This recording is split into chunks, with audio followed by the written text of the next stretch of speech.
जय हिंद दोस्तों।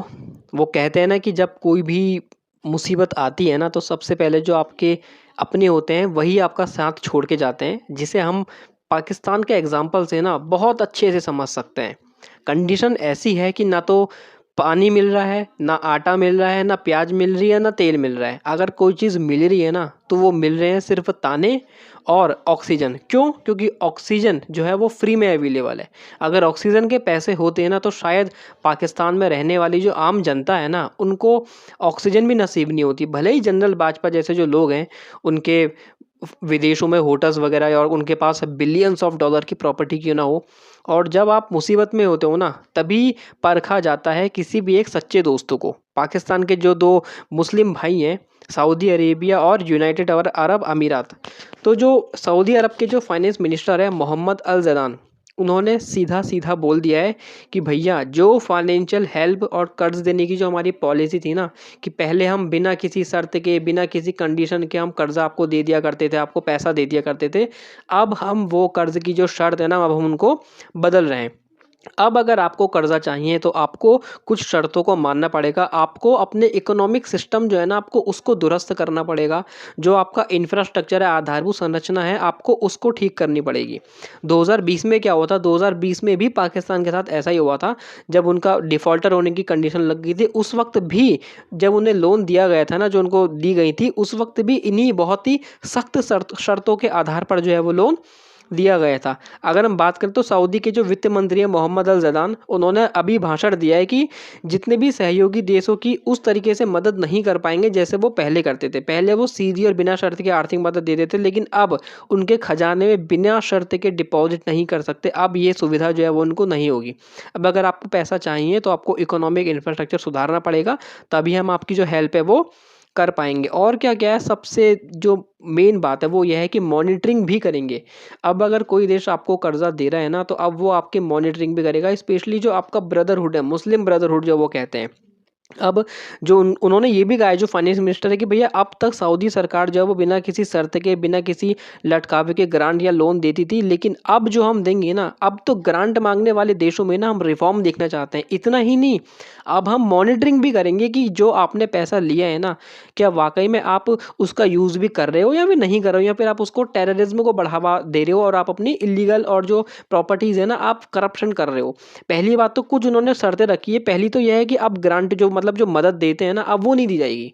मदद देना आप बंद कर दें। अब अगर आपको चाहिए तो आपको कर्ज तो मिल पाएगा, लेकिन अब हम आपको मदद नहीं कर पाएंगे। पहली चीज़ ये है। दूसरी कंडीशन ये है कि इन देशों ने जो भी रिफॉर्म किए हैं ना उनकी मॉनिटरिंग की जाएगी। 2020 में जब ऐसा ही कुछ हुआ था उस वक्त भी जो सऊदी अरब है उसने $3 अरब दिया था, और जो यूएई है उसने तकरीबन $1 अरब के आसपास दिया था। और अब तो कंडीशन ऐसी है ना कि अब खुद पाकिस्तान के जो प्रधानमंत्री हैं शहबाज शरीफ, उन्होंने कहा है कि हमें कर्ज मांगने में ना अब शर्म आती है। जब हम किसी देश से मिलने जाते हैं तो हमें ऐसा लगता है कि भैया अब तो ये फिर से आ गए मांगने के लिए। दो शर्तें हैं, डिपॉजिट, और दूसरी शर्त क्या है कि जो भी पैसा सऊदी अरब के द्वारा दिया जाएगा ना उसको आप खर्च नहीं कर सकते हो। सबसे मेन बात, जो भी मनी डिपॉजिट होगा यानी इसे खर्च नहीं किया जा सकता, आपको इस पे ब्याज भी देना होगा। और अगर इन देशों को पैसा चाहिए होगा वापस तो 36 घंटे के नोटिस पीरियड पे ना ये आपसे अपना पैसा वापस भी मांग सकते हैं। 36 घंटे के अंदर आपको इनकी पूरी पेमेंट जो है वो लौटानी होगी। तो 2021 में जब ऐसा हुआ था तो 2021 में जो पाकिस्तान है उसने मलेशिया और तुर्की के साथ में ना अपना एक ब्लॉक बना लिया था, ताकि इन जैसी प्रॉब्लम्स को वो टैकल कर सके।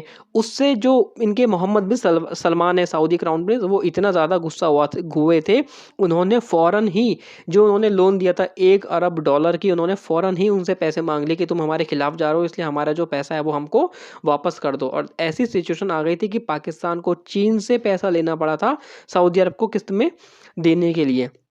खुद कहते हैं कि हर बार कर्ज मांगना जो है ना वो अब हमें बहुत बुरा लगता है। कंडीशन वहाँ पर ऐसी हो रही है कि आप ये देखो, पिछले साल जब शहबाज शरीफ गए थे एमबीए से तो उन्होंने $5 अरब जो है उसकी मदद का उन्होंने बोला था कि हम आपको $5 अरब की हेल्प कर देंगे, लेकिन दिए कितने? सिर्फ और सिर्फ $3 अरब। और दो से उन्होंने सिर्फ $2 अरब दिए, और जो $3 अरब है ना वो उन्होंने जो पुराना कर्ज दिया था उसी को शामिल करके बता दिया कि $3 अरब तो हमने आपको पहले दिए थे और अब हम आपको सिर्फ $2 अरब और दे रहे हैं। तो हो गया कुल मिला के $5 अरब का। कितना कर्जा है? पाकिस्तान का जो कुल कर्ज है ना वो जीडीपी का 77% है। मतलब अगर 100 रुपये पाकिस्तान की जीडीपी है तो 77 रुपये उसका जो है वो कितना है, कर्ज है। 60 रुपये किलो वाला जो आटा है ना वो 155 रुपये किलो में मिल रहा है। यहाँ तक कि जो वर्ल्ड बैंक की रिपोर्ट ने यहाँ तक कहा है कि सिर्फ 3 हफ्ते का खर्च बचा है पाकिस्तान के पास में, और उन्हें इमरजेंसी राहत के लिए ना कम से कम 33 अरब डॉलर की ज़रूरत पड़ेगी, कम से कम 33 अरब डॉलर की। अगर आप महंगाई देखेंगे तो 2022 में जो महंगाई है वो 24% पे पहुंच चुकी है, जो भारत में कुछ लगभग 5 या 6% के आसपास रहती है मैक्सिमम, वो 24%। आप सोच सकते हो 124, मतलब अगर कोई चीज़ पहले 100 रुपये की मिलती थी ना तो अब वो सीधा 124 रुपये की आपको मिलेगी, 124 रुपये की। अगर आप विदेशी मुद्रा भंडार की बात करें तो वो सिर्फ और सिर्फ 5 बिलियन डॉलर बच चुका है। अब 2022 का दिसंबर महीना था उसमें सिर्फ और सिर्फ 5 बिलियन डॉलर का उनके पास में क्या रहा है, विदेशी मुद्रा भंडार है, वो भी खत्म होने की कगार पे है। अगर आप प्याज का रेट देखेंगे तो वो 220 रुपये किलो, चिकन 383 रुपये किलो, तेल 550 रुपये किलो, जो आपको भारत में कितने का मिल जाएगा, 150 रुपये का मिल जाएगा, ब्रेड 90 रुपये किलो। तो ये सिचुएशन चल रही है पाकिस्तान। वहीं दूसरी तरफ अगर हम बात करें श्रीलंका की, तो कहीं ना कहीं श्रीलंका की जो सिचुएशन थी वो भी कुछ ना कुछ पाकिस्तान की जैसी हो रही थी, लेकिन क्योंकि भारत ने श्रीलंका को बहुत ज़्यादा हेल्प करी है, हमने उनको असिस्टेंस दी है, तकरीबन 4 बिलियन डॉलर का हमने उनको असिस्टेंस दिया है, हमने उनको ऑयल प्रोवाइड करवाया है, हमने उनको गेहूं प्रोवाइड करवाया है, बहुत सारी चीज़ें हमने उनको प्रोवाइड करवाई है। और अभी हाल ही में जो हमारे एस जयशंकर साहब है, उन्होंने खुद इस बात को बोला है कि हम दुनिया का इंतज़ार नहीं कर सकते, वो श्रीलंका की हेल्प कब करेगा, हम पर्सनल लेवल पर जितनी हो सकते हैं श्रीलंका की हेल्प करेंगे। और तकरीबन भारत ने लिखित आश्वासन दिया है IMF को कि भाई हम गारंटी ले रहे हैं आप श्रीलंका को लोन दो, क्योंकि अगर आपको डिफॉल्ट होने की स्थिति आपकी है तो जो भी इंस्टीट्यूशन है वो लोन देने से मना कर देते। तो भारत ने लिखित में आश्वासन दिया है IMF को कि आप श्रीलंका को लोन दो।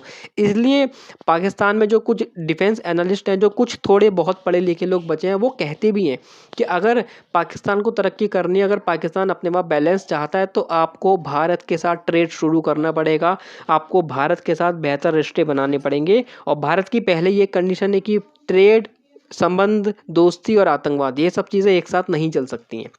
आप आतंकवाद को कंट्रोल करो, हम आपकी पूरी तरह से हेल्प करेंगे, और पूरी संभावना है कि पाकिस्तान आतंकवाद पर कंट्रोल करेगा नहीं।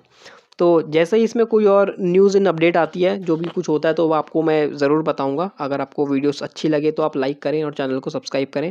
Thank you so much.